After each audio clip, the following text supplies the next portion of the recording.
नमस्कार दोस्तों।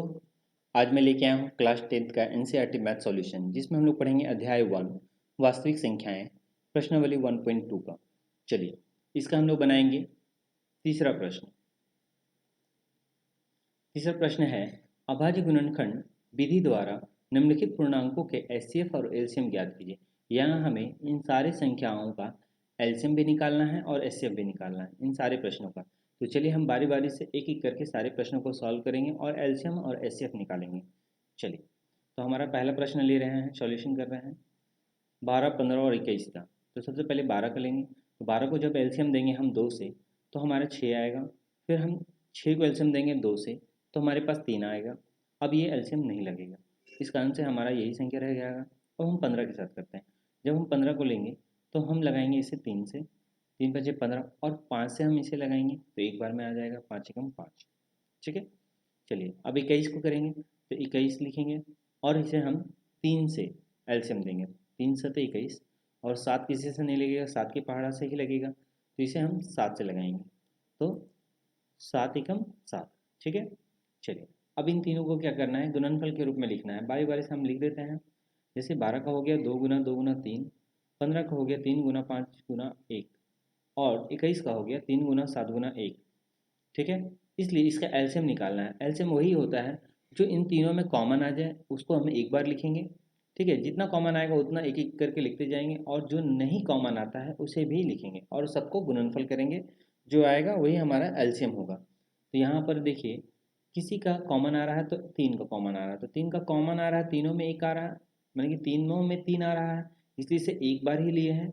बाकी 2 का कॉमन नहीं आ रहा था इसलिए दोनों ले लिए।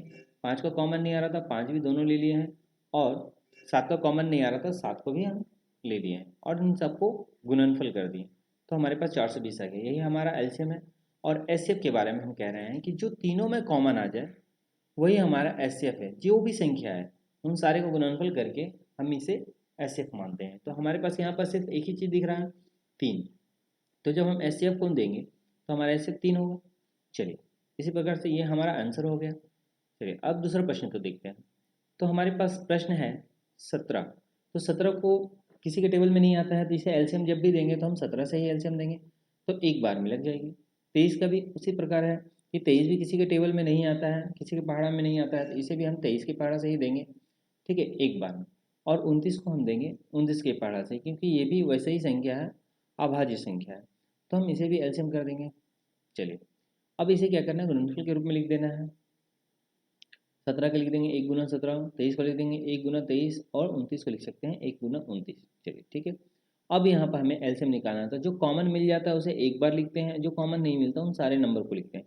तो ठीक है, ये भी लिख दिए और ये भी लिख दिए। इन सबका गुणनफल करेंगे तो हमारे पास आता है 11,339, जो कि एलसीएम है हमारा।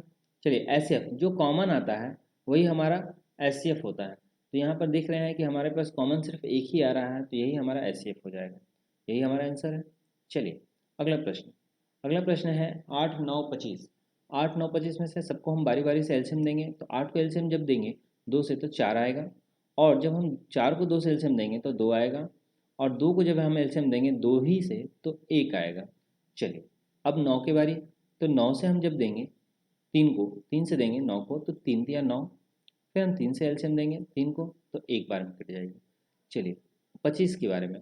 तो 25 को हम जब एलसीएम देंगे 5 से तो 5 बार में कटेगी, फिर हम 5 से ही एलसीएम देंगे 5 को तो एक बार में कट जाएगी। चलिए ठीक है, तो ये हमारा एलसीएम हो गया है।